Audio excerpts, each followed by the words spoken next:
atas kesempatan yang telah diberikan kepada saya.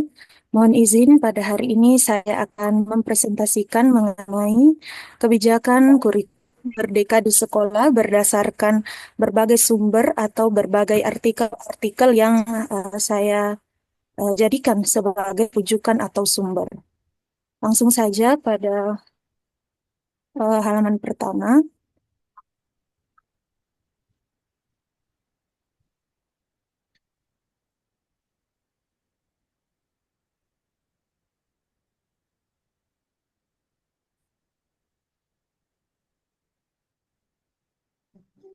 Itu peraturan kurikulum Merdeka. Yang pertama yaitu pada Peraturan Pemerintah Nomor 57 Tahun 2021 tentang Standar Nasional Pendidikan yang tegas mengenai pentingnya pengembangan kurikulum yang lebih adaptif dan berpusat pada peserta didik.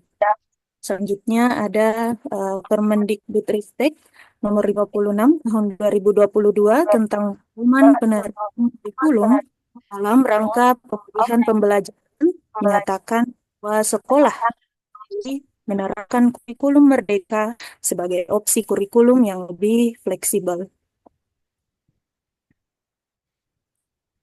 Selanjutnya ini berdasarkan yang saya baca dan saya kutip dari web detik.com, yaitu menyatakan bahwa kurikulum merdeka diluncurkan sejak tahun 2022 oleh Kementerian Pendidikan, Kebudayaan, Riset, dan Teknologi pada tahun 2024.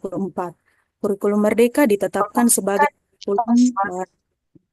Proses implementasi kurikulum merdeka dilakukan secara bertahap, dimulai pada masa uji coba di 3.000 sekolah di seluruh Indonesia pada tahun 2020 silam. Peraturan Mendikbudristek Nomor 12 Tahun 2024 menetapkan kurikulum merdeka sebagai kerangka dasar dan struktur kurikulum secara nasional. Nah, selanjutnya bersumber dari website kurikulum.kemendikbud.go.id, data asesmen nasional menunjukkan peningkatan literasi, numerasi, karakter, inklusivitas, dan kualitas pembelajaran di satuan pendidikan yang menerapkan kurikulum merdeka. Implementasi kurikulum merdeka melibatkan 3 prinsip pembelajaran, intrakurikuler, kokurikuler, dan ekstrakurikuler. Bersumber pada Jurnal Staima Al-Hikam, di kurikulum ini bertujuan untuk mewujudkan profil pelajar Pancasila dan menjalankan arahan kementerian serta memberikan kebebasan kepada peserta didik dalam mengembangkan diri sesuai dengan kapasitas dan kompetensi pribadi.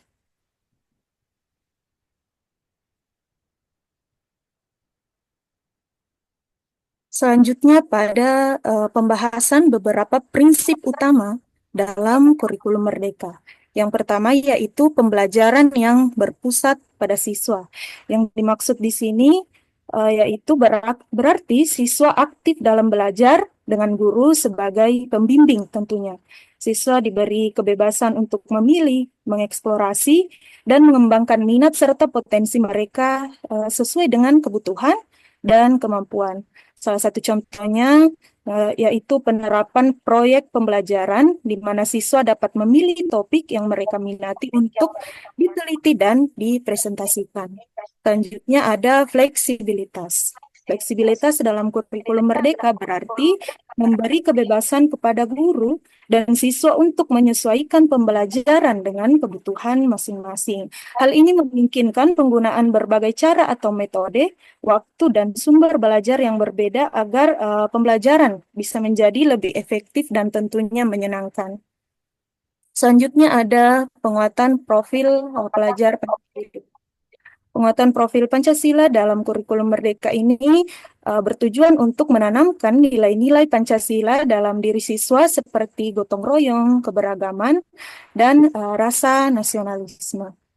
Hal ini dilakukan melalui pembelajaran yang mengembangkan karakter, sikap, dan tindakan positif sesuai dengan nilai-nilai Pancasila. Selanjutnya ada penguatan kompetensi inti. Yang dimaksud di sini yaitu fokus pada pengembangan kemampuan dasar siswa seperti berpikir kritis, kreatif, komunikatif, dan kolaboratif. Tujuannya agar siswa memiliki kompetensi yang lebih holistik dan siap menghadapi tantangan di masa depan. Yang terakhir yaitu asesmen yang berorientasi pada kompetensi. Yang dimaksud di sini adalah fokus pada pengukuran kemampuan siswa dalam menerapkan pengetahuan dan keterampilan, bukan hanya menghafal. Asesmen ini menilai sejauh mana siswa dapat menguasai dan mempraktikkan kompetensi yang telah dipelajari dalam konteks kehidupan nyata.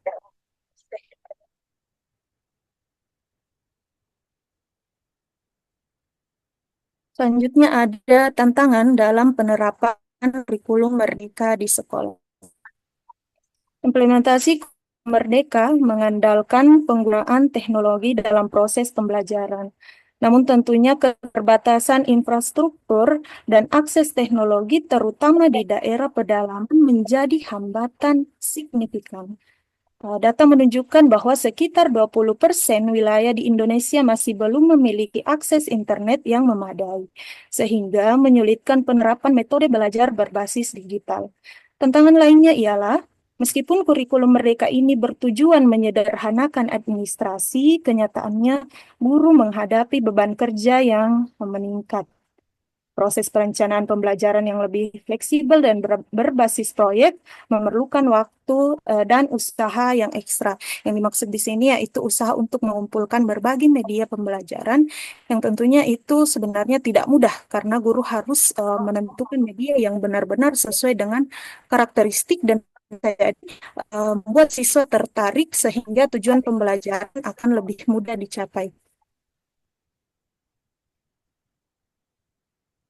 Nah, selanjutnya ada solusi penerapan kurikulum merdeka yang bersumber dari jurnal Institut Renatus HID, yang dimana penerapan kurikulum merdeka di daerah pedalaman ini menghadapi tantangan terbatasan infrastruktur seperti yang telah saya jelaskan pada tantangan di awal tadi, yang dapat diatasi dengan memanfaatkan teknologi sederhana, misalnya radio atau televisi, untuk pembelajaran jarak jauh. Nah, yang dimaksud di sini yaitu siswa dapat memperoleh berbagai informasi bukan hanya tergantung pada koneksi internet, melainkan berbagai media-media digital yang lebih mudah diakses atau bahkan media lain seperti buku tentunya. Untuk mengurangi beban guru, solusi ini bisa berupa pelatihan efisien agar mereka dapat mengelola kurikulum dengan metode yang lebih fleksibel dan berbasis kearifan lokal, serta memperkenalkan model pengajaran berbasis proyek yang lebih praktis. Pemerintah juga bisa bekerja sama dengan komunitas lokal untuk meningkatkan infrastruktur. Selanjutnya ada beberapa contoh penerapan kurikulum merdeka. Dalam hal ini, saya lebih banyak mengambil sumber gambar atau sumber contoh dari sekolah di sekitar saya. Yang pertama yaitu pembelajaran berbasis proyek. Saya rasa ini merupakan salah satu penerapan kurikulum merdeka yang paling efektif karena siswa selain dapat menunjukkan kerjasamanya yang sudah secara tidak langsung menunjukkan bahwa mereka ingin menerapkan nilai-nilai Pancasila, yaitu dengan bekerja sama bahu-membahu. Mereka juga memperlihatkan bahwa pembelajaran berbasis proyek ini lebih efektif dalam hal penggunaan waktu di dalam kelas dan interaksi siswa yang lebih meluas. Selanjutnya yaitu pemanfaatan teknologi dalam pembelajaran. Dapat dilihat pada gambar pertama. Saya rasa ini lebih memudahkan siswa, di mana siswa ketika harus menggambar tidak perlu lagi membawa pewarna secara fisik, melainkan bisa dengan sekali klik mengganti warna sesuai yang mereka inginkan, dan itu beragam, yang telah tersedia di media-media digital untuk menggambar. Namun saya rasa kekurangannya uh, karena penggunaan smartphone ini kan dia tidak menggunakan pen biasanya, sehingga siswa akan menggambar mewarnai menggunakan satu jari saja. Sedangkan kan ketika siswa menggambar secara langsung, secara fisik itu, dia bisa lebih leluasa sehingga ada siswa yang memiliki bakat menggambar, namun ternyata ketika dialihkan ke ranah digital, hasilnya kurang memuaskan seperti hasil-hasil atau karya-karya mereka biasanya. Saya rasa juga penggunaan tab masih sangat kurang. Yang banyak itu adalah penggunaan smartphone. Dan saya rasa itu masih banyak kekurangannya untuk siswa, di mana siswa belum leluasa untuk menghasilkan karya-karya yang seperti biasanya mereka hasilkan secara fisik. Selanjutnya ada pemetaan bakat dan minat siswa, dan yang terakhir yaitu penerapan nilai-nilai Pancasila. Saya rasa kalau penerapan nilai-nilai Pancasila ini selain di kurikulum Merdeka juga sudah banyak diterapkan, misalnya gotong royong dan lain hal sebagainya.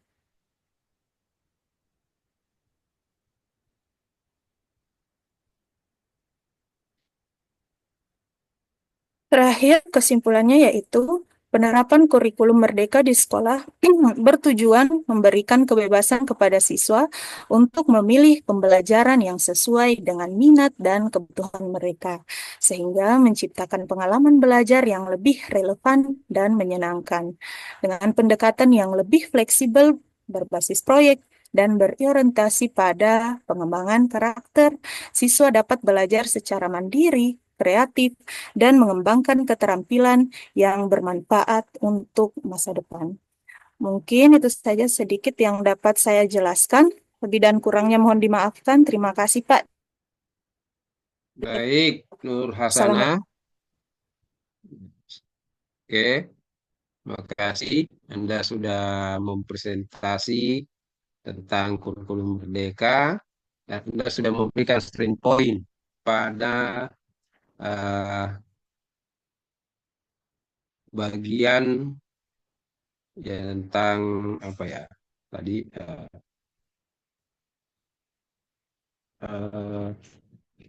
sasarannya atau karakteristiknya, kemudian tantangan, solusi, dan contoh penerapan. Ya, mudah-mudahan peserta yang lain tadi juga memperhatikan sehingga paham tentang substansi dari poin-poin yang Anda presentasikan tadi. Kemudian saya persilakan kepada peserta berikutnya yang tadi sudah menyatakan siap, yaitu Aan Radiansa. Bagaimana? Sudah? Oke.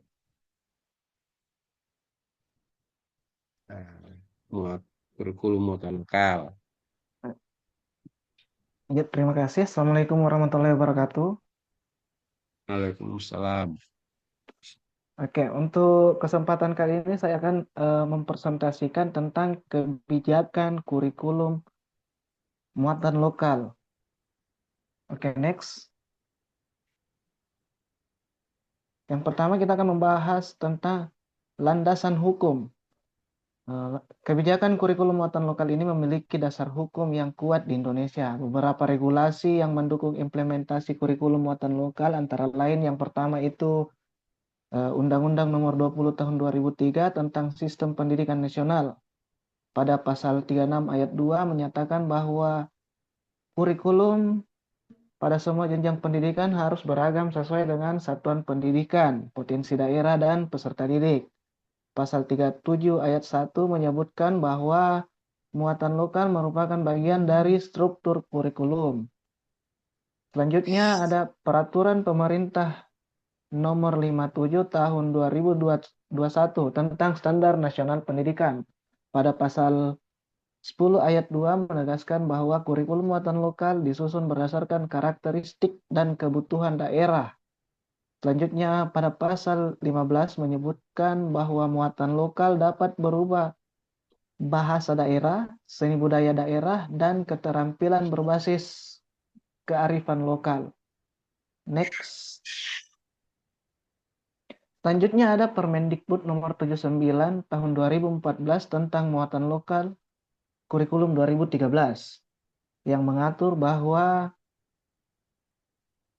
muatan lokal wajib diajarkan di setiap jenjang pendidikan dasar dan menengah, memberikan panduan bagi daerah dalam menyusun dan mengembangkan kurikulum muatan lokal. Untuk kurikulum merdeka, pada Permendikbudristek nomor 56 tahun 2022 menegaskan fleksibilitas bagi sekolah dalam mengembangkan dan mengimplementasikan kurikulum muatan lokal sesuai dengan kebutuhan dan potensi daerah. Selanjutnya ada Keputusan Menteri Pendidikan dan Kebudayaan nomor 040-U-1994 tentang kurikulum muatan lokal, menyatakan bahwa kurikulum muatan lokal bertujuan untuk memberikan keterampilan yang sesuai dengan kebutuhan daerah dan membentuk karakter peserta didik. Selanjutnya ada Peraturan Menteri Pendidikan dan Kebudayaan nomor 81A tahun 2013 tentang implementasi kurikulum 2013, menegaskan bahwa muatan lokal dapat dikembangkan oleh pemerintah daerah dengan melibatkan masyarakat dan tenaga pendidik. Selanjutnya ada Peraturan Menteri Pendidikan dan Kebudayaan nomor 37 tahun 2018 tentang kompetensi inti dan kompetensi dasar kurikulum 2013 yang mengatur standar kompetensi yang harus dicapai dalam pembelajaran muatan lokal di setiap jenjang pendidikan. Oke, lanjut. Selanjutnya, landasan rasional. Yang pertama itu ada filosofis. Kurikulum muatan lokal bertujuan untuk menjaga dan melestarikan nilai-nilai budaya daerah dalam pendidikan nasional yang berbasis kearifan lokal, membantu membentuk karakter peserta didik yang mencintai budayanya sendiri, serta memiliki identitas yang kuat. Dalam landasan akademik, pembelajaran berbasis muatan lokal dapat meningkatkan kualitas pendidikan dengan mengaitkan materi ajar dengan lingkungan sekitar peserta didik. Hal ini mungkin membantu mereka memahami ilmu pengetahuan dalam konteks nyata yang lebih relevan. Selanjutnya ada faktor psikologi. Peserta didik lebih mudah memahami dan menginternalisasi pembelajaran jika dikaitkan dengan kehidupan mereka sehari-hari. Kurikulum muatan lokal dapat meningkatkan motivasi belajar serta memperkuat keterampilan sosial dan emosional mereka. Lanjut. Selanjutnya adalah tujuan dan sasaran kebijakan kurikulum muatan lokal. Untuk tujuan, yang pertama itu menanamkan nilai-nilai budaya dan kearifan lokal kepada peserta didik. Yang kedua, meningkatkan keterampilan dan pengetahuan yang sesuai dengan potensi daerah. Ketiga, memperkuat kesadaran dan keberagaman budaya di Indonesia. Keempat itu mengembangkan inovasi pendidikan yang berbasis kebutuhan lokal. Selanjutnya adalah sasaran. Yang pertama itu peserta didik di jenjang pendidikan dasar dan menengah. Yang kedua adalah guru dan tenaga pendidik yang bertanggung jawab dalam mengajar muatan lokal. Yang ketiga itu sekolah dan institusi pendidikan yang mengimplementasikan kurikulum muatan lokal. Yang keempat itu adalah masyarakat dan pemerintah daerah dalam mendukung keberhasilan program ini. Lanjut. Yang selanjutnya itu adalah implementasi kebijakan kurikulum muatan lokal. Pemerintah memberikan kewenangan kepada daerah untuk merancang dan mengembangkan kurikulum muatan lokal sesuai dengan kebutuhan dan potensi wilayah masing-masing. Implementasi kebijakan itu mencakup yang pertama itu penyusunan kurikulum muatan lokal yang melibatkan pemerintah daerah dan sekolah serta masyarakat. Selanjutnya, pengembangan bahan ajar dan metode pembelajaran yang relevan dengan kearifan lokal. Selanjutnya itu adalah pelatihan guru dan tenaga pendidik untuk meningkatkan kompetensi dalam mengajar muatan lokal. Yang terakhir itu adalah monitoring dan evaluasi secara berkala untuk memastikan efektivitas implementasi. Lanjut. Untuk kelebihan kebijakan kurikulum muatan lokal, yang pertama itu adalah meningkatkan kesadaran peserta didik terhadap budaya dan lingkungan sekitarnya. Yang kedua itu mengembangkan keterampilan yang sesuai dengan potensi daerah. Yang ketiga adalah mendorong partisipasi masyarakat dalam pendidikan. Keempat adalah memperkaya wawasan kebangsaan dengan tetap mempertahankan identitas lokal. Lanjut. Adapun kekurangan terkait dengan kebijakan kurikulum muatan lokal ini, yang pertama adalah keterbatasan tenaga pendidik yang kompeten dalam muatan lokal. Yang kedua, ketersediaan bahan ajar dan sumber daya yang masih minim. Ketiga adalah kurangnya pemahaman masyarakat tentang pentingnya muatan lokal dalam pendidikan. Yang keempat adalah kesulitan dalam standarisasi dan evaluasi hasil pembelajaran. Lanjut, jadi kita sampai ke kesimpulan. Yang pertama itu adalah pentingnya kurikulum muatan lokal. Yang kedua adalah meningkatkan kualitas pendidikan, dalam hal ini memperkuat identitas lokal dan wawasan kebangsaan. Yang ketiga adalah tantangan implementasi terkait dengan keterbatasan sumber daya dan pemahaman. Empat, solusi mungkin ada di peningkatan kolaborasi dan dukungan. Lanjut. Terakhir adalah rekomendasi. Yang pertama rekomendasi yang bisa saya sampaikan adalah peningkatan kompetensi guru atau peserta tenaga pendidik. Yang kedua adalah pengembangan bahan ajar. Selanjutnya adalah sosialisasi dan edukasi. Dan yang paling terakhir adalah evaluasi dan monitoring. Mungkin itu saja Pak yang bisa saya jelaskan tentang kebijakan Baik, kurikulum muatan lokal. terima kasih Ya, terima Aan kasih. Radiasa mempresentasikan kurikulum muatan lokal. Jadi ada beberapa komponen tentang kebijakan kurikulum muatan lokal. Tadi dari tujuan, sasaran, prinsip, kemudian implementasinya, bahkan disajikan implementasinya yang dilakukan secara sistematis, penyusunan kurikulum, pengembangan bahaya kerjaan guru, monitoring dan evaluasi. Meskipun demikian, sudah disusun secara apik rencana implementasinya, ternyata tadi masih kelihatan ada kekurangannya, ada beberapa poin.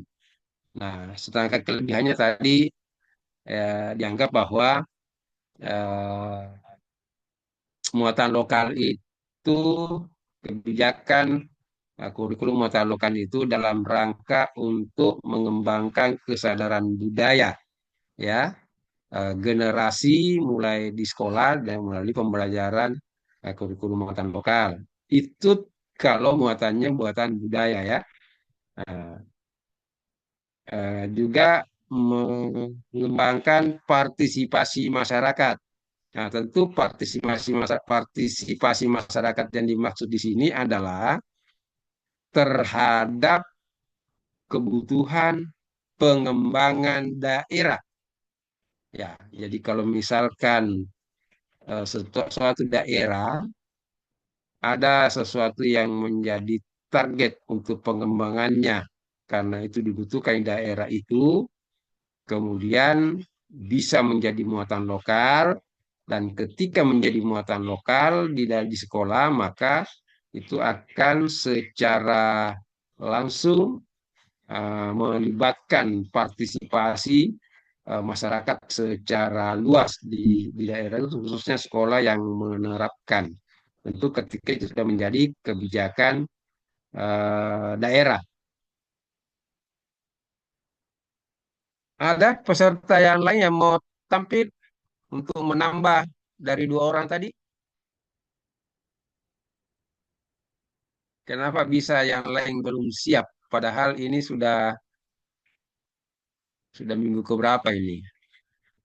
Para peserta kita kan ada 30-an sebenarnya, ya. Ya, 30. Meskipun yang aktif saya lihat ini sekarang ini hanya 22 yang terkonek. Oke, kalau tidak ada yang siap tampil, saatnya saya persilakan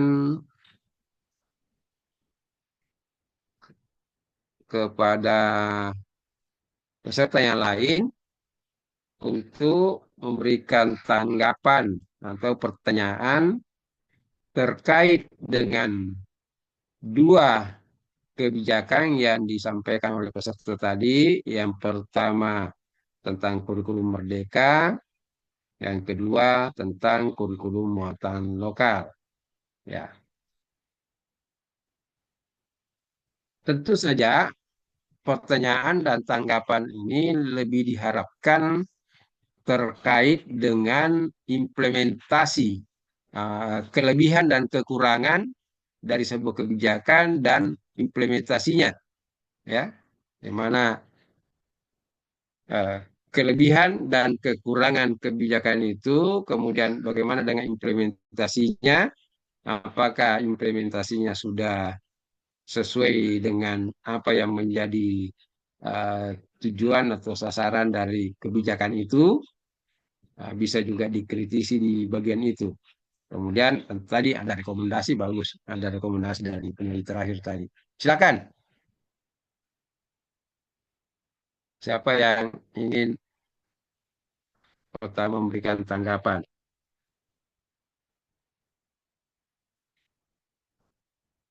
Silakan.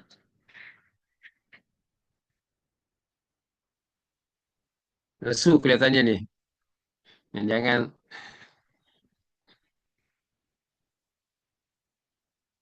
dan jangan masih mengantuk, belum cuci muka nih.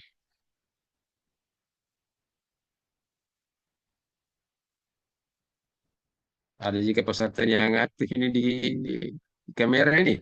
Saya lihat yang aktif ini Fajar Aswad, Nurwani, Nur Hasanah, Robi, kayak kelihatannya masih ngantuk ini Romi ya. Dan jangan tertidur tadi. Oke. Tertidur tadi Pak. Apakah perlu? Ah? Tertidur baru-baru tuh Pak. Iya. Oke.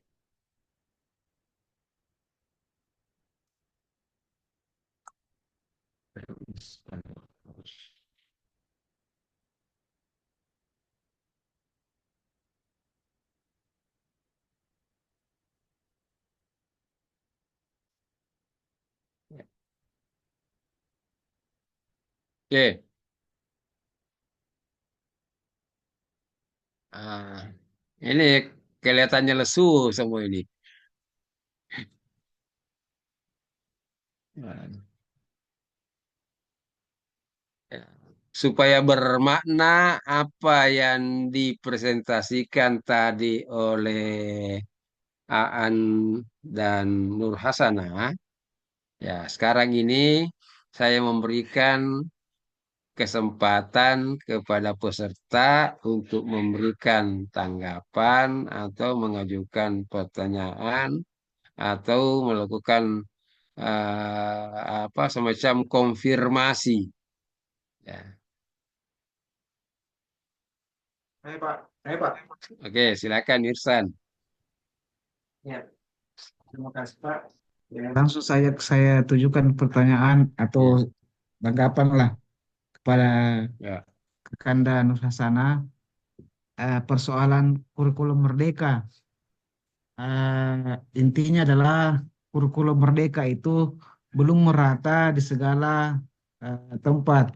Artinya jelas sekali perbedaan antara sekolah yang ada di perkotaan dan di pedesaan. Ya, terutama persoalan masalah akses pendidikan dalam hal ini internet. Nah, bagaimana misalnya Kakanda Nur Hasanah ini menyikapi persoalan seperti ini? Ini tidak bisa berjalan sukses sampai hari ini pun itu kurikulum merdeka boleh kalau boleh saya katakan belum berhasil karena itu tadi Pak beda beda beda apa beda kebutuhan kebutuhan siswa di kota dengan di pedesaan dan itu tidak merata. Nah, bagaimana Kakak Nurhasana menyikapi fenomena ini atau keadaan yang Jadi sekarang ini? jadi sekarang masih banyak sekolah pakai K13 ya? Masih banyak, Pak. Itu terutama itu yang di pedesaan-pedesaan, Pak, yang terpencil.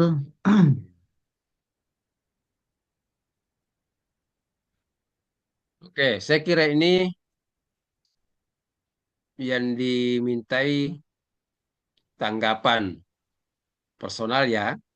Ya tentu harus karena ini ditanya Nur Hasanah melihat dalam perspektif Indonesia secara umum ya, tidak hanya melihat di sekolahnya yang mungkin memang kondisinya sudah sesuai dengan eh,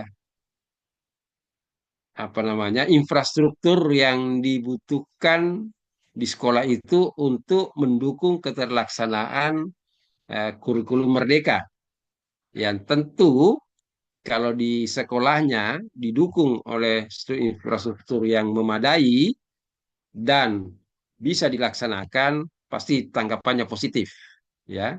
Tapi coba Anda realistis, objektif melihat dalam konteks Indonesia secara umum ya, sejauh yang Anda eh, amati, sejauh yang Anda pahami.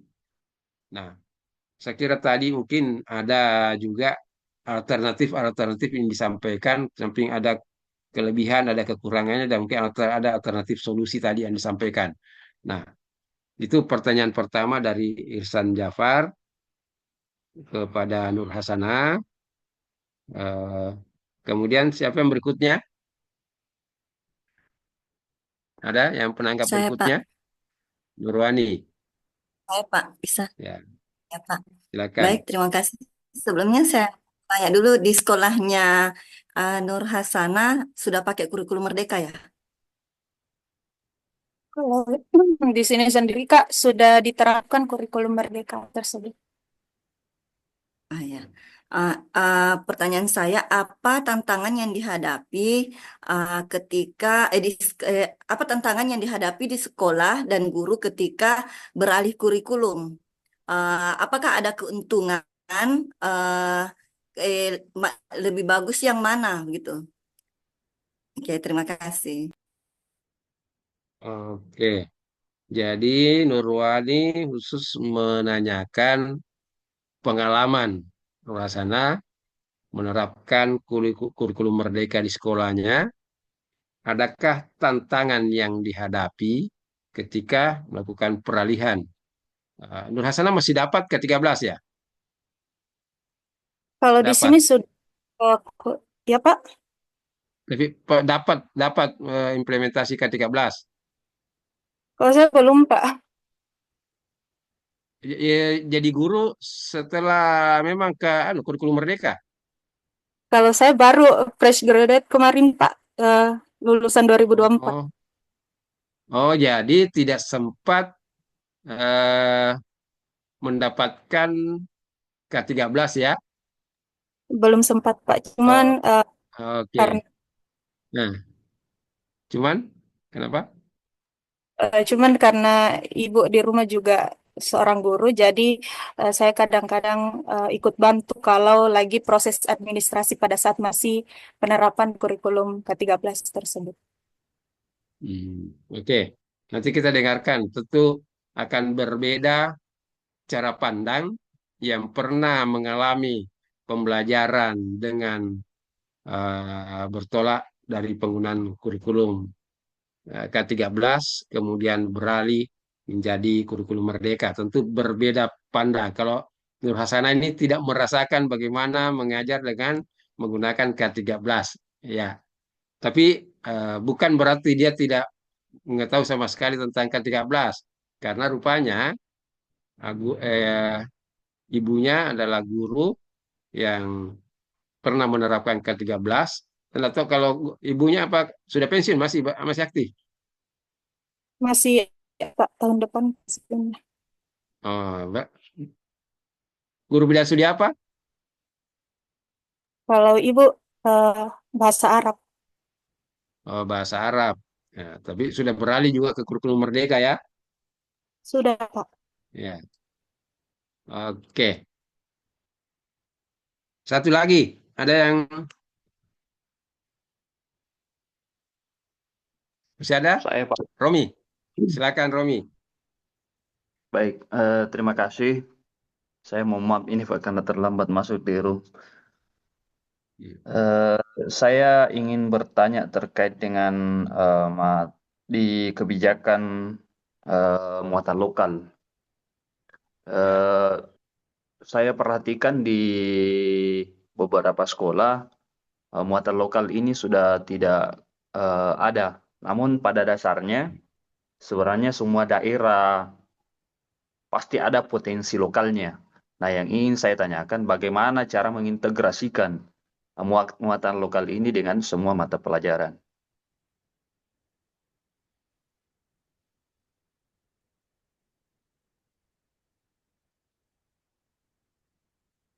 Ini pertanyaan berat ini. Karena muatan lokal itu satu satu mata pelajaran tersendiri ya yang diatur di dalam kurikulum dengan tadi berbagai regulasi ya. Tadi ada beberapa regulasi yang ditampilkan oleh Aan tentang kurikulum muatan lokal. Namun menurut pengamatannya Romi ada mungkin mungkin banyak ya ada sekolah yang sepertinya sudah tidak melaksanakan kurikulum muatan lokal ya tidak ada lagi muatan lokal di sekolah itu. Kemudian Romi sepertinya punya ekspektasi bahwa kalau tidak ada mata pelajarannya mungkin muatan lokal itu bisa diintegrasikan dengan mata pelajaran lain. Ini menjadi tantangan bagaimana cara mengintegrasikannya. Nah, tentu pertanyaannya, apakah ketika tidak ada mata pelajaran muatan lokal, diharapkan muatan lokal itu diintegrasikan? Nah, itu dulu saya kira. Ya, karena sepertinya kalau saya lihat tadi muatan lokal itu yang pertama eh, untuk apa namanya tadi mengembangkan kesadaran budaya, oke. Yang kedua meningkatkan partisipasi masyarakat terhadap kebutuhan pengembangan daerah setempat. Ya, saya pernah sampaikan bahwa misalnya di daerah yang sering terjadi gempa, itu muatan lokalnya itu tentang mitigasi. Apa ya? Bukan mitigasi, bagaimana menghadapi peristiwa apa yang bagaimana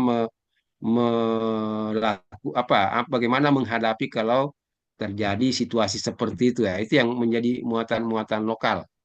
Ya, dan ada juga misalnya kalau di Toraja misalnya karena daerah pariwisata ya supaya eh, turisnya atau masyarakatnya bisa mendukung kegiatan pariwisata itu dengan bisa berinteraksi dengan baik, terutama dari mancanegara, ya maka bahasa Inggris misalnya bisa menjadi muatan lokal karena itu menjadi kebutuhan pengembangan dana. Ketika muatan lokal tidak ada, ya, tapi kalau bahasa Inggris kan mata kuliah umum, tapi kalau menjadi muatan lokal bisa jadi sudah ada mata pelajaran bahasa Inggris yang mengajarkan bagaimana bahasa Inggris sesuai dengan kaidah-kaidahnya. Bisa jadi kalau muatan lokal ya misalnya kayak English practice ya bisa jadi muatan lokal tetap ada sebagai English practice untuk mendukung kegiatan pariwisata. Nah, kan bisa jadi seperti itu. Nah, itulah yang mungkin tadi ya itu yang saya lihat tadi bahwa satu untuk pengembangan budaya, nah itulah yang banyak terjadi muatan lokal itu yang berkaitan dengan pembelajaran yang berkaitan dengan nilai-nilai budaya setempat. Kemudian untuk partisipasi masyarakat untuk mendukung pengembangan daerah. Tetapi pengamatan Romi ternyata ada sekolah yang tidak melaksanakan dengan hak, tapi berharap itu bisa diintegrasikan. Apakah bisa diintegrasikan? Tidak. Atau memang perlu atau harus diadakan. Nah, ini juga menarik. Ya. Ya, silakan. Saya kira 3 penanya dulu. Eh, silakan. Mungkin mulai dari Nur Hasanah. Silakan. Ya. Baik, terima kasih atas Ya. pertanyaannya yang diberikan kepada saya dan terima kasih Bapak atas kesempatan untuk saya menjawab pertanyaan. Yang pertama, saya akan menjawab pertanyaan dari Kak Irsan Jafar. Seperti yang saya jelaskan tadi di PowerPoint, saya telah menyertakan beberapa penelitian yang memang menegaskan bahwa 20% wilayah di Indonesia itu belum memiliki akses internet. Namun tidak terbatas pada itu saja, karena saya tadi menjelaskan bahwa kurikulum Merdeka bukan hanya tentang penerapan sesuatu yang berbasis teknologi atau digital, melainkan hal-hal lain yang menyertakan fleksibilitas dan keaktifan siswa. Misalnya yang saya tadi berikan contoh yaitu misalnya pemberian pembelajaran atau pemberian tugas berbasis proyek. Namun jika dikembalikan lagi bahwa apakah ini sudah menyeluruh, bagi saya masih belum sesuai dengan yang saya jelaskan tadi karena itu tergantung terhadap sarana dan prasarana sekolah dan sekolah untuk memfasilitasi guru dan peserta didik dalam proses pembelajaran. Mungkin itu saja, saya kembalikan kepada Kak Irsan bagaimana tanggapannya. Terima kasih. Oke, silakan langsung Irsan supaya timbal balik. Ada enggak? Mike.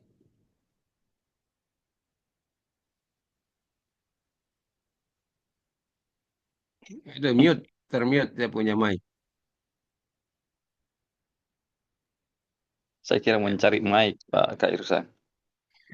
Oke, jawabannya sangat berkelas Kakak Nur Hasana. Artinya memang seperti itu memang fenomenanya. Saya juga alami itu Pak.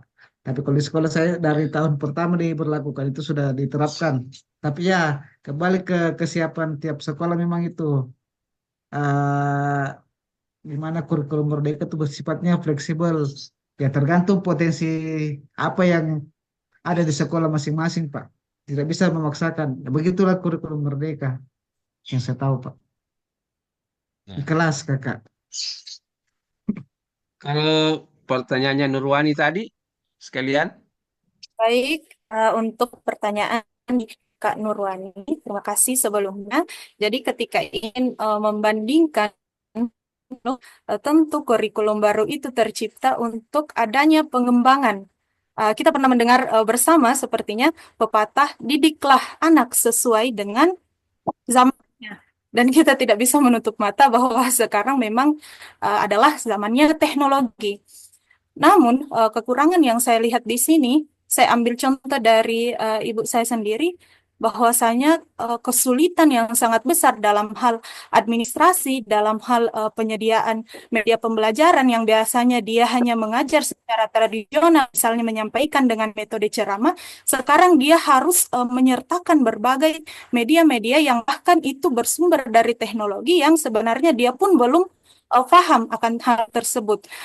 Nah, karena ketidakfahaman tersebut, saya sebagai anaknya juga ikut mencari, ikut mendownloadkan segala macam. Namun ternyata hal tersebut masih sangat membingungkan bagi ibu saya, sehingga maaf jika saya membuka di sini, setiap ada pengumpulan administrasi, itu bukan ibu saya sendiri yang kerja, melainkan saya membantu 90%-nya. Saya rasa hal tersebut yang menjadi kekurangannya, apalagi bagi guru yang mohon maaf sudah lanjut usia, sudah usia tua, untuk memahami penggunaan teknologi-teknologi yang terbaru atau media-media pembelajaran yang menarik, mereka sudah tidak mengerti hal tersebut. Saya rasa itu saja, Kak, jika dikembalikan kepada pengalaman saya pribadi. Saya kembalikan kepada Kak Wani.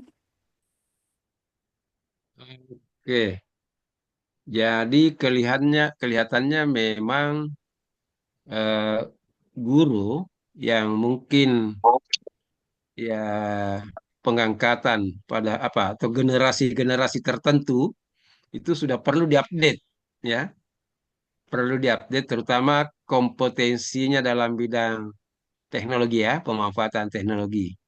Ini juga jangankan di sekolah, di perguruan tinggi juga seperti itu.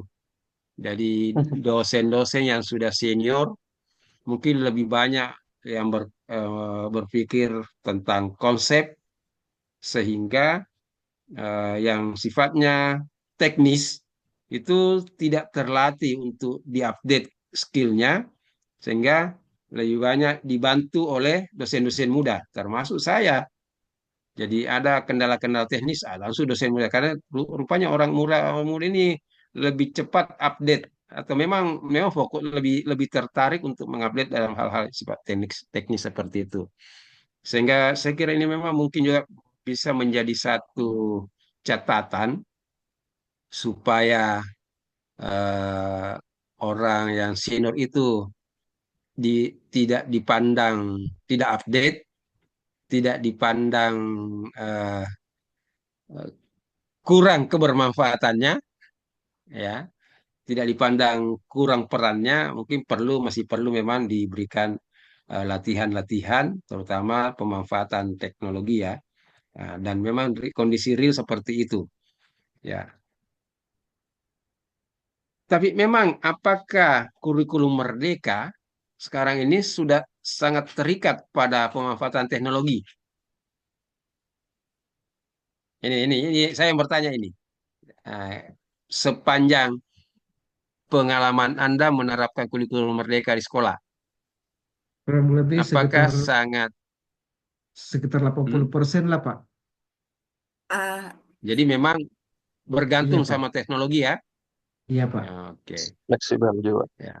Iya, tapi Tetapi sebenarnya salah satu kompetensi profesional yang harus dimiliki oleh guru yang berpredikat sebagai guru profesional adalah memiliki kompetensi di dalam memanfaatkan teknologi dalam pembelajaran. Jadi jadi itu tidak boleh bermasa bodoh untuk tidak mengupgrade kemampuannya di dalam hal pemanfaatan teknologi kalau masih ingin menerima sertifikasi. Karena itu salah satu kompetensi, kemampuan memanfaatkan teknologi dalam pembelajaran. Jadi harus dia mengikuti perkembangan-perkembangan. Jadi harus belajar dan mau bertanya. Ya, ini eh, jadi kalau saya pribadi itu yang saya lakukan. Jadi mungkin dalam hal-hal tertentu juga saya tidak kalah dari dosen-dosen muda di dalam hal memanfaatkan teknologi, terutama aplikasi-aplikasi yang sudah ada. Nah, dan memang itu harus harus dibiasakan. Nah, itu tadi jawaban dari Nur Hasana atas dua pertanyaan yang ditujukan kepadanya tentang eh, keterlaksanaan kurikulum merdeka yang oleh Irsan Jafar dilihat dipandangnya ini belum menyeluruh. Masih banyak sekolah yang tidak menerapkan. Justru yang ada di pikiran saya untuk saya ingin tanyakan, mungkin untuk kepada semua, terutama Anda kan yang mengalami langsung di sekolah. Saya paling tahunya dari diskusi-diskusi atau bacaan-bacaan atau berita yang ada mengenai apakah tidak terjadi apa misalnya eh, variasi, ya, tidak terjadi perbedaan kompetensi antara sekolah yang menerapkan kurikulum merdeka dengan sekolah yang tidak menerapkan kurikulum merdeka. Karena ini kan diberi peluang untuk jalan semuanya, ya. Ketika diluncurkan kurikulum merdeka, dikatakan tadi oleh Nur Hasanah, diluncurkan tahun 2022 dan diuji coba di 3.000 sekolah seluruh Indonesia. Ya, itu awal. Nggak tahu sampai kapan uji cobanya. Sebenarnya kalau selama menurut hemat saya, selama belum dinyatakan bahwa ini resmi menggantikan kurikulum sebelumnya, berarti ini masih tahap uji coba sama, kalian masih dilihat apa uh, kelebihan dan kekurangannya. Nah, ternyata dilihat ada kekurangannya karena tidak bisa diterapkan sepenuhnya di daerah-daerah di mana eh, infrastruktur teknologinya belum memadai untuk mendukung pelaksanaan kurikulum merdeka itu. Meskipun tadi Nur Hasanah memberikan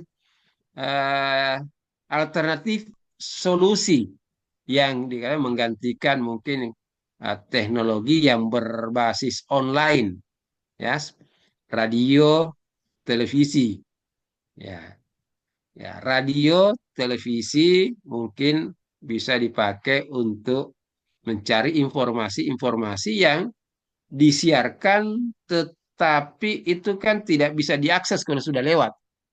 Oke? Beda kalau yang berbasis internet. Jadi informasi yang ada di internet bisa kita akses kapan, di mana saja selama ada akses internet. Kalau di radio, di televisi, karena kalau sudah lewat, kita tidak bisa memutar kembali, ya, informasi yang sudah lewat. Sehingga ketika dibutuhkan, jadi tidak bisa dicari informasi kecuali kalau ya itu ada di YouTube, tapi itu basisnya lagi internet. Nah, itu memang kendalanya kalau seperti itu. Oke. Tapi saya kira eh, yang paling prinsip tadi di kurikulum Merdeka itu yang menurut saya tidak bergantung pada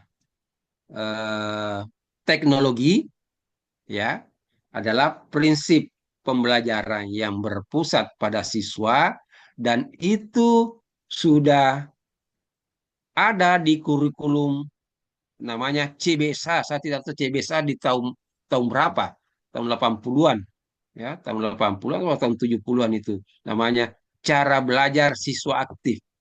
Pernah mendengar? Iya, Pak. Pernah mendengar kurikulum CBSA? Iya, Pak. Iya, pernah, Pak. Pernah, ya? Masih Nah, SD, masih SD. SD kan? Nah, apa Iya, Pak. bedanya dengan pembelajaran yang berpusat pada siswa? Kan Ya, cara belajar betul. siswa aktif artinya siswa yang aktif. Sama kan? Jadi istilah saja yang berbeda. Kemudian prinsip fleksibilitas. Nah, fleksibilitas ini karena tadi dikatakan memberikan kesempatan kepada siswa untuk belajar sesuai bakat minatnya. Justru saya bertanya ini, kalau misalnya di dalam pembelajaran seni budaya, apakah seni rupa, seni tari, seni musik, saya masih blank karena saya tidak menerapkan di sekolah, belum pernah melakukan penelitian tentang itu. Seperti apa implementasi memberikan kebebasan kepada siswa untuk memilih topik yang atau topik yang mau dipelajari? Seperti apa bentuknya itu? Bisa dijelaskan?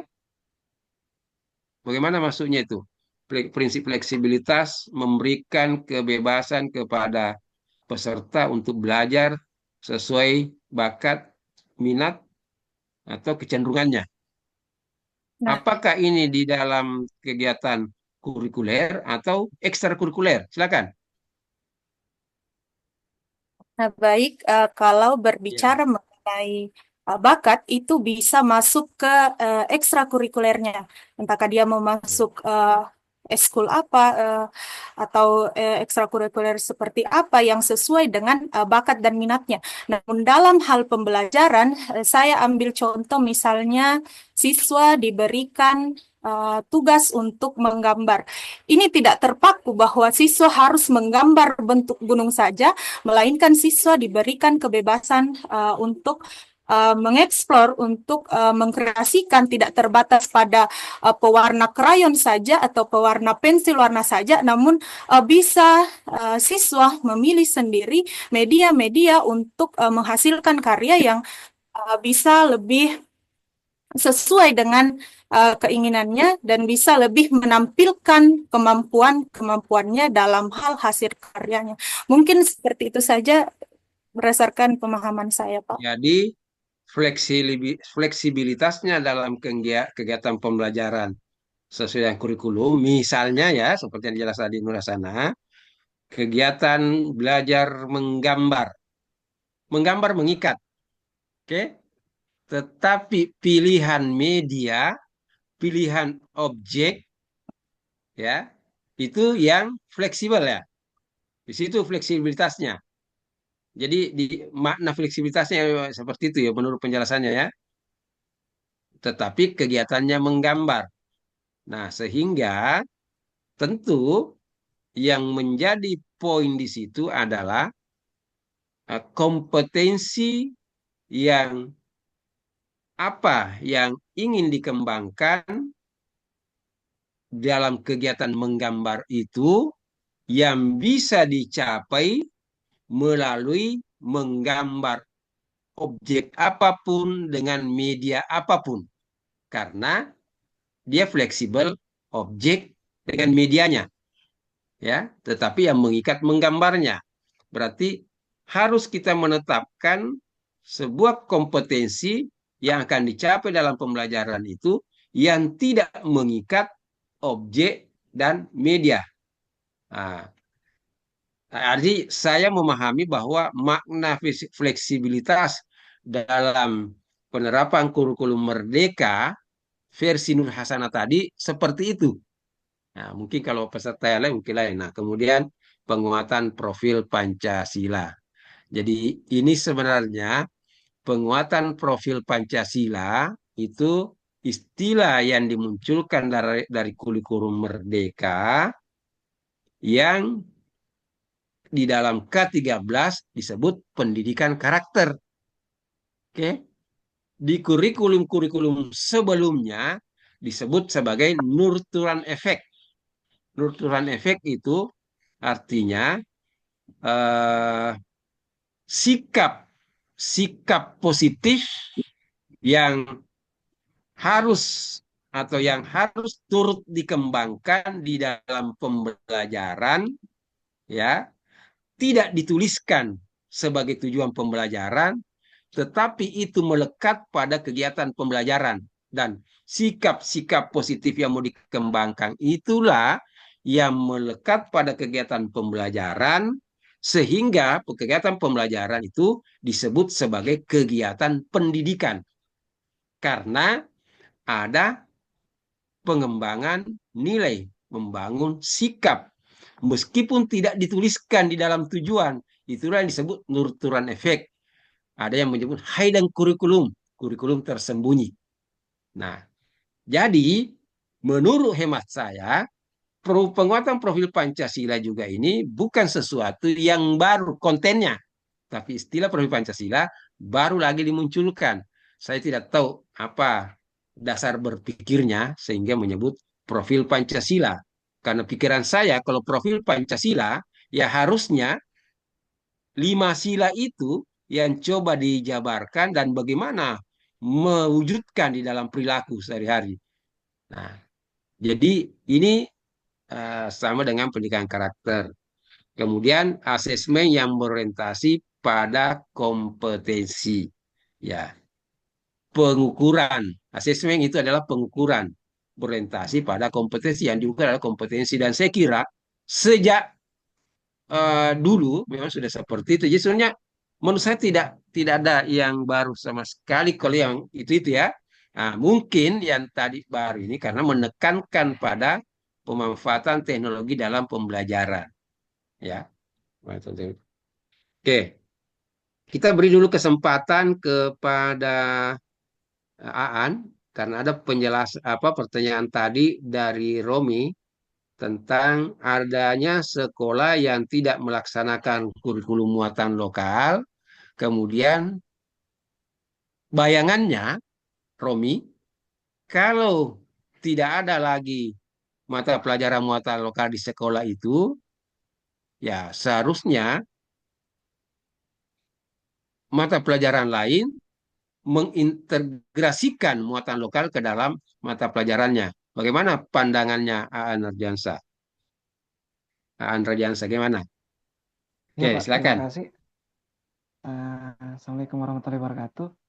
Kembali lagi Waalaikumsalam. masalah diadakan atau tidak diadakannya kurikulum muatan lokal itu tergantung dari keputusan pemangku kebijakan di daerah masing-masing. Dalam hal ini mungkin pemerintah daerah setempat, eh, gurunya, tenaga pengajarnya, dan lain-lain, masyarakat, dan lain-lain.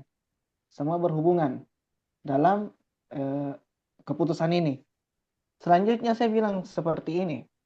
Justru eh, menurut saya suatu kerugian bagi suatu daerah yang menghilangkan kurikulum muatan lokal ini. Karena apa? Kenapa saya bilang seperti itu? Karena dalam kurikulum muatan lokal bukan bisa saja kita mengangkat sesuatu yang spesial dalam artian spesial yang cuma ada di daerah kita yang bisa menjadi apalagi apa istilahnya ya, intinya dalam mengembangkan potensi daerah tersebut seperti itu. Contoh kita mengambil contoh kasus saja. Muatan lokal itu bukan cuma sekedar seni budaya, kesenian daerah dan lain-lain. Bisa saja kita mengambil muatan lokal dalam hal ini pembelajaran. Kita mengambil daerah contoh Selayar ataukah Bulukumba yang memiliki apa pariwisata bawah laut. Bisa saja kita mengambil pelajaran muatan lokal itu seperti diving, seperti itu banyak banyak banyak kebutuhannya. Selanjutnya juga Pengolahan mungkin rumput laut. betul pengelola banyak banyak banyak banyak yang bisa dikelola dalam istilahnya pembelajaran muatan lokal ini. Di Toraja juga atau Mamasa salah satunya terkenal dengan perkebunan kopinya. Kenapa tidak dikasih masuk dalam pembelajaran muatan lokal seperti itu? Justru saya bilang suatu kerugian pemerintah setempat tidak memanfaatkan kurikulum muatan lokal untuk menjadi untuk mengembangkan potensi daerahnya seperti itu. Terima kasih. Ini menarik saya kira. Ini bisa kita membuat semacam tulisan atau penelitian yang bisa menawarkan satu gagasan muatan lokal di daerah-daerah tertentu sesuai dengan potensi daerah itu. Nah, hanya memang tadi itu persoalannya seperti yang disebutkan Aan tadi bahwa ada beberapa kendala ya dalam melaksanakan kurikulum muatan lokal, yaitu ada 5 dasar tapi yang sempat saya catat ini kurang pendidik yang kompeten. Ya, kata kalau misalnya kalau di Bantaeng, saya lihat di Bantaeng itu banyak pembudidaya rumput laut. Ya, jadi mungkin bisa diberikan edukasi kepada masyarakat setempat tentang rumput laut, ya, mengenalkan apa itu rumput laut, kemudian apa manfaat rumput laut, cara pengolahan rumput laut, dan mungkin juga bagaimana memasarkan rumput laut dan sebagainya. Tetapi pendidik yang kompeten, ya, yang harusnya di daerah ketika ada satu potensi daerah yang menjadi kebijakan perlu dimasyarakatkan, perlu melibatkan masyarakat luas untuk berpartisipasi, untuk mendukung itu, bisa harusnya menyekolahkan warganya untuk kompetensi tertentu untuk menjadi pendidik itu. Nah, ini saya kira menarik ini. Nah, kemudian ketersediaan bahan ajar. Jadi memang harus didukung juga oleh kebijakan daerah. Nah, dan jadi persoalan memang kalau misalnya uh, penguasa daerah ini yang murni sebagai politikus kurang wawasannya tentang pendidikan, ya, bahwa ada potensi daerah yang bisa dikembangkan dan bisa mendukung keberhasilan pemerintahannya kalau itu memang diprogram secara sistematis. Ya, ingin melibatkan partisipasi masyarakat secara luas untuk mendukung pengembangan daerah itu bisa melalui pendidikan, dan pendidikan harus dipersiapkan, ya, disekolahkan masyarakatnya untuk bidang-bidang tertentu, kemudian disiapkan sarana-sarananya, ya, difasilitasi untuk membuat bahan ajar, ya, kemudian disebar nanti di sekolah-sekolah. Dan ini menurut saya menarik, ya. Mungkin, ya, saya berharap persoalan-persoalan yang kita yang terangkat di dalam diskusi kita ini ada yang mencoba menjadikan topik tesis.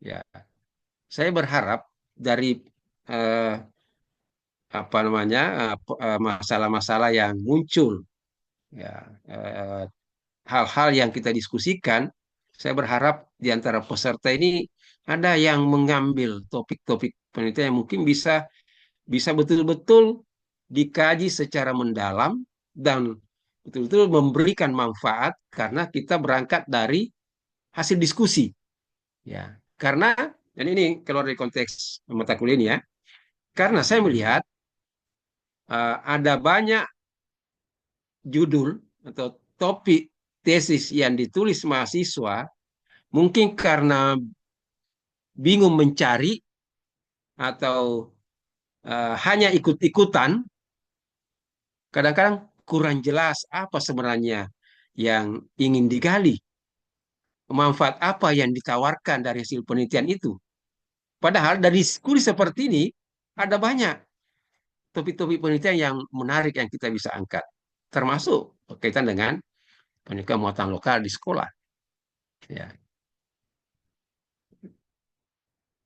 Tidak misalnya yang berkaitan dengan potensi daerah yang berkaitan dengan misalnya pengembangan budidaya alam, ya, hasil alam, bisa budaya itu berlaku secara umum bahwa setiap daerah punya kebudayaan, punya kekhasan tersendiri yang perlu diangkat, difahamkan kepada masyarakat melalui pendidikan, dipopulerkan untuk menunjukkan identitas daerah itu.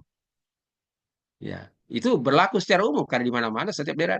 Nah, belum lagi ke potensi-potensi wilayah atau daerah itu. Nah, ini tantangan bagi kepada peserta, ya, supaya bisa mengambil topik-topik penelitian dari hasil-hasil diskusi seperti ini. Ya. Ini semester berapa sekarang, Kak? Semester berapa Baru sekarang? semester dua, Pak. Dua. Semester Baru 2. semester dua. Berarti semester depan sudah mulai ya, mengajukan proposal Majukan atau proposal. diminta dari sekarang? Sudah pemasukan ini di mata kuliah penelitian, Pak. Sudah diminta untuk judul. Saya menyarankan begini. Eh, siapa yang mengajarkan penelitian? Metodologi penelitian? Pak Tangsi, Pak. Datang sih, Pak. Pak Tangsi. Jangan sampai misalnya dosen metodologi penelitiannya tidak cukup waktu untuk memantik Anda untuk menemukan topik-topik penelitian. Anda bisa bangun diskusi-diskusi seperti ini, tinggal bikin link, ya, buat link, tentukan waktu, buat link, bisa misalnya mengajak saya untuk ikut nimbrung untuk memberikan pandangan-pandangan, ya. Nah, nanti kita bisa juga panggil dosen yang lain, coba mempertajam dalam melihat persoalan yang kira-kira menarik untuk diangkat menjadi topik penelitian dan betul-betul bisa memberi kontribusi. Ya, tidak sekedar menulis tebal, tidak jelas apa sebenarnya substansinya dan apa kebermanfaatannya. Nah, ini kalau saya menyarankan seperti itu. Lewat seperti ini bagus. Jadi sudah ada topik-topik, tinggal tampilkan. Dan itu bisa lewat apa namanya lewat ketua prodi. Ya. eh Waktu zamannya Ibu Lina, ketua prodi, itu biasa dia mobilisasi mahasiswa melakukan semacam presentasi dari setiap peserta, tapi dilakukan di tempat khusus seperti di hotel dan mengeluarkan biaya banyak dan juga terbatas waktu karena tempatnya berbayar, makan berbayar. Oleh karena itu, lewat forum seperti ini lebih bagus. Bisa misalnya ditarget, oke, untuk 1 hari 2 jam. Oke, seperti sama dengan kuliah ini 2 jam.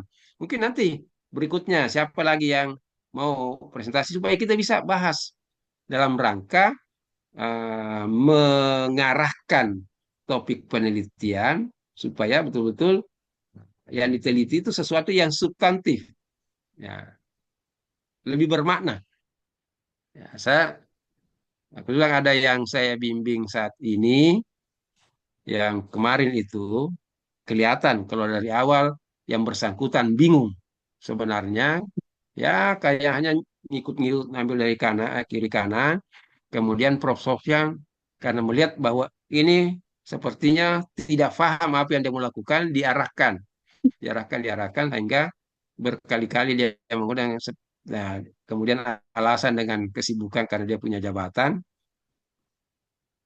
sehingga karena Prof. Sofyan juga sudah pensiun, dia bilang, oke, daripada terhambat, saya mundur jadi pembimbing uh, supaya bisa cepat maju.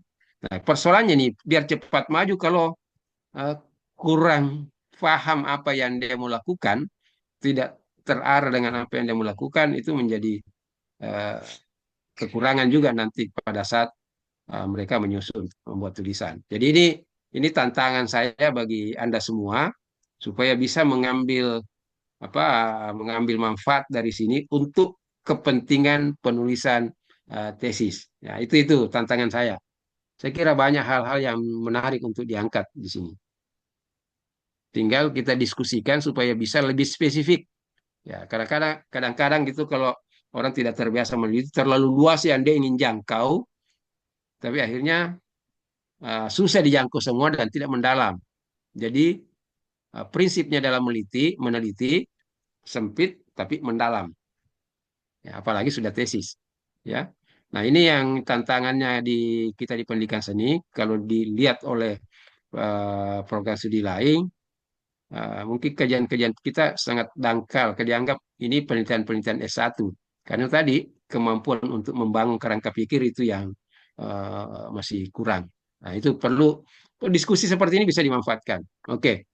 Jadi ini tantangan saya. Silakan suatu saat misalkan Anda mau seperti ini, bagaimana kalau kita diskusi tentang persiapan topik penelitian? Katakanlah gini, Anda sudah dimintakan memasukkan judul ya, topik, judul apa topik? Topik, Pak. Topik, Pak. Topik, ya topik.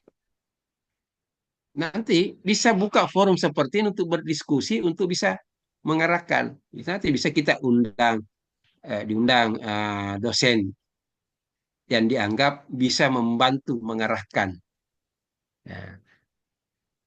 Tinggal dikali kira-kira kapan waktunya yang kira-kira semua orang loh pagi seperti ini bisa apa kalau hari Sabtu seperti ini kan rata-rata orang masih di rumah. Ya. Apalagi kalau pagi begini segar. Oke ya, nah itu tantangan saya kepada Anda semua. Eh, ini kita sudah 1,5 jam. Saya kira karena ini bulan puasa yang biasa yang menjalankan puasa itu bangun subuh-subuh, sahur, mestinya sih pagi-pagi bergairah. Ya memang orang tidak bergairah kalau habis sholat subuh dilanjutkan dengan tidur. Saya biasanya tidak tidur kalau sudah sholat subuh. Ya, ya. Justru biasa kalau pagi-pagi begini masih segar, ya. Tapi tidak bisa disamakan karena mungkin ada orang yang aktivitasnya sampai tengah malam. Seperti Romi Ya, bangun lebih awal, Gara-gara sholat tengah malam. gara-gara PSM tadi malam, Ya. Pak. Hah? Gara nonton bola tadi malam, jadi tidur-tidur Oh, setelah nonton salat. bola. Salah Saya tuh kira pun. salat lain. Saya kira salat lain di tengah malam. Oke, saya absen dulu ya.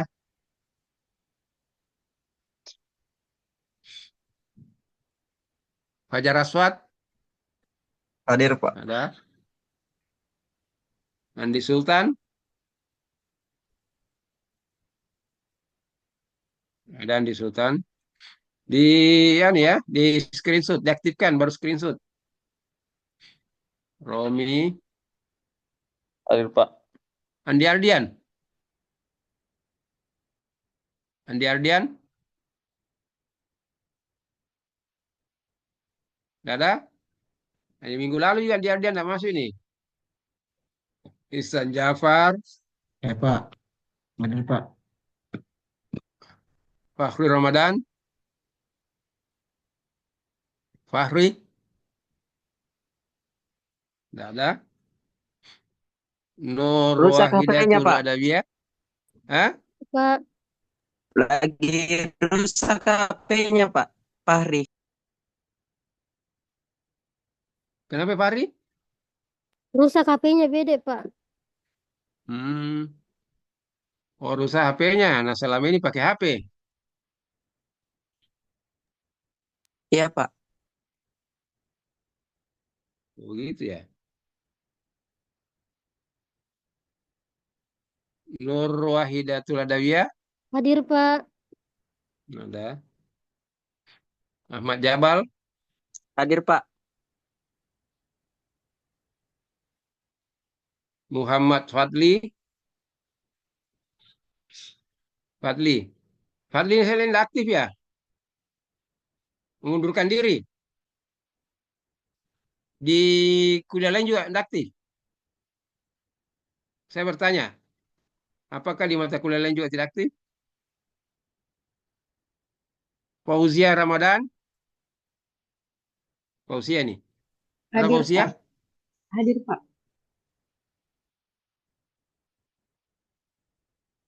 Fauzia, kasih tahu bapaknya, ya, kasih tahu bapaknya, dorong mahasiswanya mendiskusikan topik yang penelitiannya mau diangkat jadi tesis melalui forum seperti ini. Bisa bergantian presentasi secara berkala, ya, supaya betul-betul Siap, Pak. mantap, ya. Siap. Waktu Ikhwan, Hadir, Pak. Hadir. Dewi Astuti, Hadir, Pak. Muhammad Dinul Haq, Hadir Pak, hadir. ada Dinul, Ya, hadir Pak, hadir, hadir. Rofika, ada Rofika. Ya, Rofika juga kurang aktif rupanya. Andi Muhammad Yusri, ada. Nurwani, Hadir, Nur Indah Pak. Suara. Nur Indah Suara, tidak ada. Tidak ada. Dewi Sri Astuti, Hadir, Pak.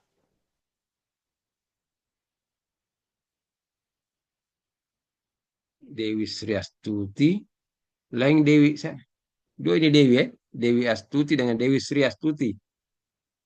Andi Iya, Pak. Ahmad Abian. Ahmad Abian, Hadir, Pak. Hadir, hadir. Nurul Aziza, Hadir, ada. Pak. Wa Ode, Hadir, Pak. Aan Radiansyah. Aan tadi. Aan kok baru saya minggu-minggu Hadir Pak. sebelumnya Aan hadir. Hah? Termute, Kak An. Termute mic, Pak. Termute. Biasa Minggu-minggu masuk sebelumnya sih Pak. enggak ikut? Hah? Biasa masuk sih Pak. Cuma kebetulan shift pagi jadi biasa eh nggak aktif. Oh gitu. Oh kerja pagi. Iya Pak. Hmm. Ini masuk ini karena hari Sabtu. Eh biasa shift sore aja juga Pak. Jadi biasa bisa diatur. Kemarin sempat sebelum Ramadan eh, dapat jadwalnya shift pagi terus. Ini absen saya. Ini kan sudah pertemuan ke-6 ini. Iya Pak. Satu dua itu saya belum mengabsen langsung begini. Saya lihat nanti di screenshot. Iya Tapi Pak. ini yang 345 yang saya absen langsung ini Anda kosong nih.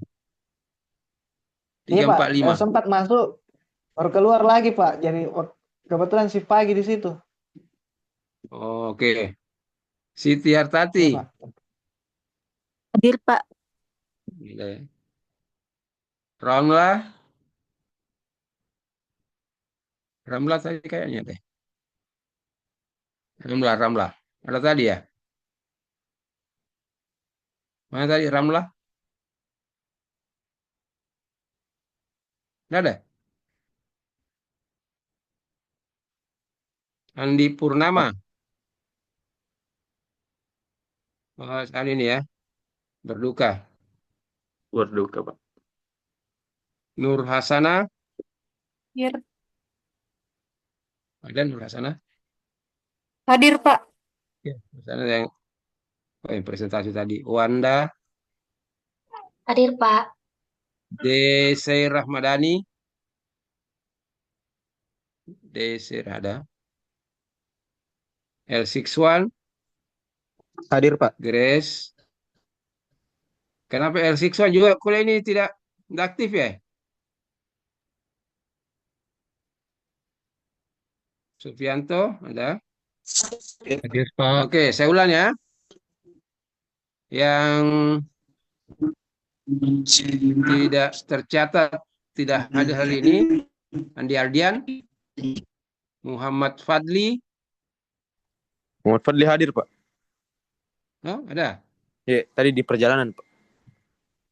Oh. Mohon maaf Pak, Dua dosen. minggu. Hah? Dosen, mohon maaf Pak, saya lagi di UGD Pak, jadi tidak aktif Oh mengikuti gitu ya. kuliah. Ya sudah. Iya, Ya Pak. sudah. Muhammad Fadli ini 2 minggu juga kemarin tidak masuk. Kemarin masuk, Nggak Pak, ikut. tapi karena sementara HP-nya dipakai merekam untuk merekam kegiatan Pak Rektor, jadi saya harus keluar dari Zoom. Oh gitu. Iya. Oh. Karena tidak bisa sekaligus merekam dalam Zoom dan video. Rofika Nur Indah Suara.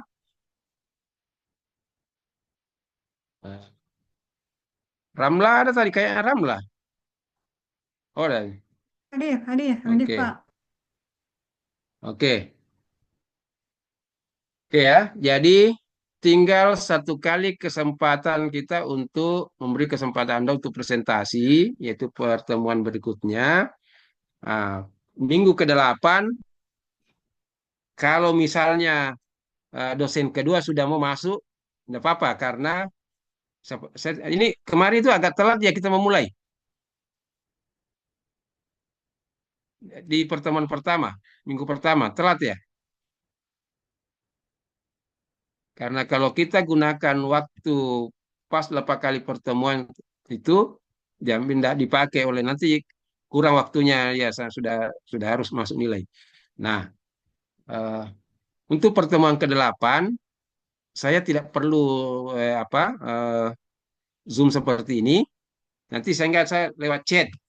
Saya sampaikan, nanti saya kirimkan link Google Form untuk mengisi tugas apa yang saya berikan. Oke ya. Jadi itu sekedar untuk mempersiapkan diri. Nah, jadi tinggal satu kali pertemuan kita untuk memberi kesempatan kepada peserta untuk presentasi, yaitu pertemuan berikutnya. Saya kira untuk hari ini cukup. Silakan beristirahat. Saya mohon maaf karena waktu hari Sabtu kita gunakan. Karena kemarin agak sulit saya memanfaatkan waktu untuk Zoom. Saya kira demikian, kita mengakhiri dengan ucapan alhamdulillahirrahmanirrahim. Assalamualaikum warahmatullahi wabarakatuh. Selamat pagi. Silakan melanjutkan aktivitasnya bagi yang mau beraktivitas. Oke. Oke, makasih banyak, Pak. Makasih, Pak.